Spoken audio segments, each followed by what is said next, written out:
Good evening, everyone. Protesters flooded the Fargo City Commission meeting tonight, demanding answers after Friday's officer-involved shooting in South Fargo that left a Jamestown man dead. WDAY has exclusive footage from after the meeting where things got heated as protesters confronted the police chief, the mayor, and commissioners in the chambers.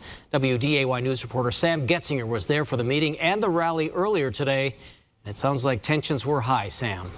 Yeah, Dana, Kirsten, we expected tonight's commission meeting to be a little tense, but things definitely escalated as protesters started yelling after the meeting adjourned. They felt like their concerns weren't addressed, and it turned chaotic as they held the mayor and commissioners at their seats for nearly an hour after the meeting concluded to make sure that their voices were heard.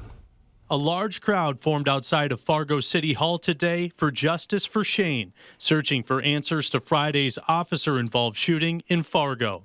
Gary Netterville, a 28-year-old Native American man who lived in Fargo for the last 10 years, was shot by 11-year veteran officer Adam O'Brien after court documents show Netterville drove at police. After being limited in their time to talk during a public comment period, a group of about 50 protesters grew increasingly frustrated with concerns for safety and others calling for the body cam footage.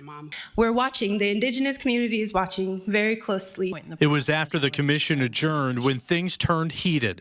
Activists stood and began yelling. No more silence! We want justice! We heard you. You can leave now. And after Commissioner Strand offered condolences to Chief Cebulski, that's when tensions boiled over.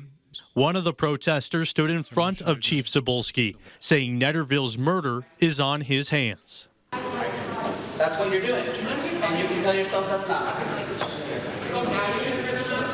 It's not my perspective, it's the truth.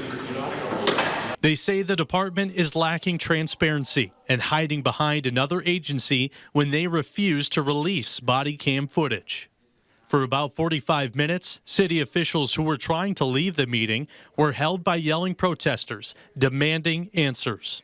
As for the Netterville family who was at tonight's rally, the questions they have about what happened to Shane haven't been answered. We don't really know anything more than most what regular people know. Because it's all an investigation. They just keep telling us that at every turn.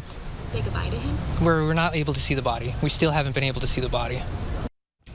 Chief Cebulski did say they will be holding a meeting on Thursday night outlining the process of how an investigation like this one works. He said he'll try to answer as many questions as he can, but he's not able to speak about the case itself.